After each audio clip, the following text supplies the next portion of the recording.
नमस्कार, live cities के night bulletin दिन भर बिहार में आपका स्वागत है। आपके साथ मैं मुस्कान। मुख्यमंत्री नीतीश कुमार ने लगाया जनता दरबार, कई विभागों से जुड़ी समस्या का किया समाधान। उड़ीसा रेल हादसा पर नीतीश कुमार ने अपने इस्तीफे की दिलाई याद। शिक्षक नियमावली के विरोध पर बोले शिक्षा मंत्री, कहा पढ़ने की जरूरत, इसमें खिलाफ जैसा कुछ नहीं। आनंद मोहन ने बीजेपी पर साधा निशाना, कहा देश में मुसलमान और पड़ोस में पाकिस्तान ना हो तो इनकी दुकान नहीं चलेगी। नितिन नवीन का तेजस्वी पर बड़ा आरोप, कहा पुल का डिजाइन खराब था तो मंजूरी क्यों दिया।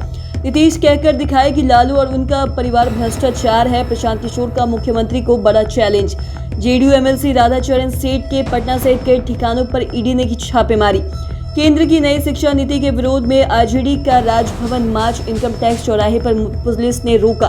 पूर्णिया में थानेदार को बदमाशों ने मारी गोली, तलाश में छापेमारी जारी। मोतिहारी में व्यवसाय से 30 लाख की लूट, फिल्मी अंदाज में घटना को दिया अंजाम। अब खबरें विस्तार से। मुख्यमंत्री नीतीश कुमार ने आज पटना में जनता दरबार लगाया है और इसमें विभाग से जुड़े कई मामलों की सुनवाई हुई। साथ ही बता दें कि सीएम नीतीश ने खुद अपने विभाग गृह और सामान्य प्रशासन की शिकायतों को भी सुना और साथ ही इसके अलावा राजस्व, भूमि सुधार विभाग और कारा विभाग, मद्य निषेध, उत्पाद विभाग, निगरानी विभाग, खान एवं भूतज्ञ विभाग की भी शिकायतों को सुन उसके निपटारे का प्रयास किया। और साथ ही मुख्यमंत्री के जनता दरबार में सभी संबंधित विभागों के मंत्री, मुख्य सचिव और डीजीपी सहित बिहार सरकार के सभी आला अधिकारी मौजूद थे। इस दौरान गया से पहुंचे एक महिला ने कहा कि दबंगों ने मेरी बेटी से ज्यादती की है और साथ ही पुलिस पैसा लेकर चुप है।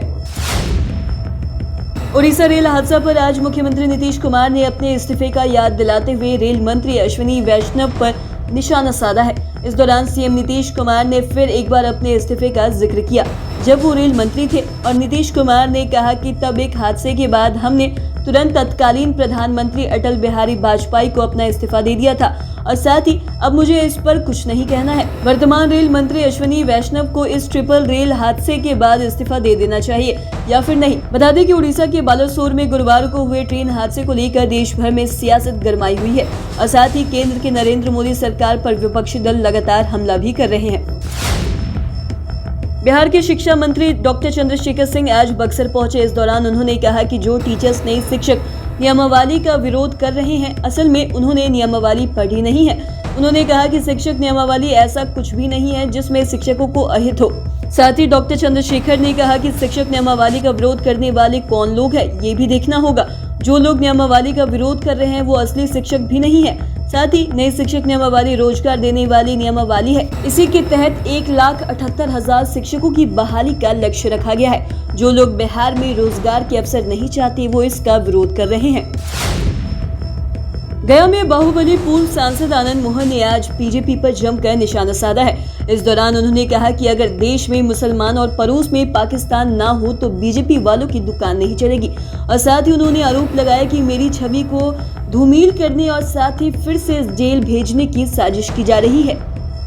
महात्मा गांधी ने कहा था कि जब सामने अंधेरा दिखे तो सीधे जनता के पास जाओ और साथ ही जनता रास्ता दिखाएगी। बता दें कि आनंद मोहन आज गया में 23 नवंबर को पटना के गांधी मैदान में आयोजित कार्यक्रम का नियंत्रण देने पहुंचे और साथ ही इसमें 10 लाख से भी अधिक लोग शामिल होंगे। सुल्तानपुर और खगड़िया के बीच गंगा नदी पर बन रहे 1700 करोड़ के पुल का एक हिस्सा ध्वस्त हो गया, जिसके बाद बिहार में राजनीति काफी तेज हो गई है। इस दौरान पूर्व पथ निर्माण मंत्री और भाजपा नेता नितिन नवीन आज उप मुख्यमंत्री तेजस्वी यादव पर जमकर हमला किया। उन्होंने कहा कि जिस पुल के डिजाइन को लेकर बिहार के डिप्टी सीएम सवाल उठा रहे हैं, अगर पुल का डिजाइन खराब था तो उन्होंने मंजूरी ही क्यों दिया। सच्चाई ये है कि जब वो पथ निर्माण मंत्री थे उसी समय इसको अपूर्ण किया गया था। ऐसे में उस समय उन्होंने डिजाइन पर कोई सवाल नहीं उठाया था और आज पुल के डिजाइन पर सवाल उठा रहे हैं। बिहार में सियासी जमीन तलाश कर रहे प्रशांत किशोर ने भागलपुर में 1750 करोड़ की लागत से बन रहा सुल्तानगंज और अगुवानी पुल के ध्वस्त होने पर मुख्यमंत्री नीतीश कुमार को बड़ा चैलेंज दे दिया है और इस दौरान उन्होंने कहा कि बिहार के लोग ये नहीं कहेंगे कि लालू ईमानदार है। लालू के लोग भ्रष्टाचार में शामिल नहीं है। हमने खुली चुनौती दी है कि नीतीश कुमार को कि अगर आप में दम है तो कैमरे के सामने आकर एक लाइन ये कहकर बता दे कि लालू और उनके परिवार के लोग भ्रष्टाचार में शामिल नहीं है। कोई अगर नीतीश कुमार से ये कहवा दे कि लालू का परिवार भ्रष्टाचार में लिप्त नहीं है तो इसके बाद लोग जो कहेंगे मैं मानने के लिए तैयार हूँ। जेडीयू एमएलसी राधाचरण सेठ के कई ठिकानों पर सोमवार की सुबह ईडी ने छापेमारी की। साथ ही बता दें कि पटना, भोजपुर, धनबाद और साथ ही हजारीबाग सहित कई ठिकानों पर ईडी ने छापेमारी की। यह छापेमारी बालू से जुड़े मामले को लेकर की गई है और साथ ही ब्रांडसन और आदित्य नाम की 2 कंपनियां और इसमें जुड़े लोगों के ठिकाने पर यह छापेमारी की गई है। इसमें ब्रांडसन के सुभाष यादव और साथ ही एमएलसी राधाचरण सहित कई लोगों के नाम शामिल है। इसमें पहले भी इनकम टैक्स डिपार्टमेंट की टीम ने फरवरी महीने में अचल संपत्ति को लेकर राधाचरण सेठ के कई ठिकानों पर रेड मारी थी और इस दौरान 5 दिनों तक जेडीयू एमएलसी और उनके करीबी की पूछताछ हुई थी। केंद्र की नई शिक्षक नीति के विरोध में छात्र राजद की ओर से आज पटना में जमकर प्रदर्शन किया गया। सैकड़ों की संख्या में छात्र राजद सड़क पर उतरे और साथ ही छात्र राजद की ओर से वीरचंद्र पटेल पथ स्थित राजद कार्यालय से राजभवन मार्च निकाला गया। हालांकि पुलिस प्रशासन ने इनकम टैक्स पर ही बैरिकेडिंग करके छात्रों को रोक दिया और छात्रों के 15 सदस्य प्रतिनिधि मंडल को पुलिस ने अपनी गाड़ी में बिठाकर राजभवन पहुंचाया गया। साथ ही जहां राज्यपाल को ज्ञापन सौंपा गया और संपूर्ण क्रांति दिवस के मौके पर छात्रों ने इनकम टैक्स चौराहे पर लगभग घंटे भर प्रदर्शन किया और इस वजह से यातायात बुरी तरह से प्रभावित हो गई और इस दौरान केंद्र सरकार की नीतियों के खिलाफ में भी जमकर नारेबाजी की गई। पूर्णिया शहर की फोर्ड कंपनी चौक के पास बाइक सवार अपराधी ने मधुबनी टोपी प्रभारी को गोली मार दी।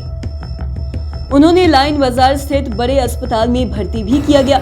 टीओपी प्रभारी सिविल ड्रेस में फोर्ड कंपनी चौक स्थित एक होटल से कॉफी पीकर निकले थे और साथ ही गाड़ी में बैठने के बाद 2 बाइक पर सवार 6 अपराधियों ने उनका पीछा किया और छिनतई की नियत और साथ ही अपराधी ने पिस्टल से गोली चला दी और गोली टीओपी थानाध्यक्ष को लगी, जिसके बाद आनंद फानन में उन्हें शहर के बड़े अस्पताल में भर्ती कराया गया।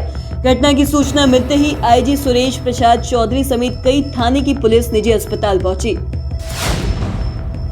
पूर्वी चंपारण जिले के बंजरिया थाना क्षेत्र में एक व्यवसायी से ठगों ने कस्टम अधिकारी बन 30 लाख रुपए की लूट की घटना को अंजाम दिया और पीड़ित व्यवसायी राहुल गुप्ता पटना से रक्सौल जा रहा था। इस दौरान बंजरिया पंडाल चौक पर स्थित हनुमान मंदिर के पास बस रोककर 2 ठगों ने राहुल गुप्ता को बुलाया और कस्टम अधिकारी बोलकर अपने साथ लेकर चले गए। इसके बाद सुनसान जगह ले जाकर लूट की घटना को अंजाम दिया और व्यवसायी के साथ ठगों ने मारपीट भी की। वहीं पटना की सूचना मिलने के बाद पुलिस मामले की जांच में जुट गई है।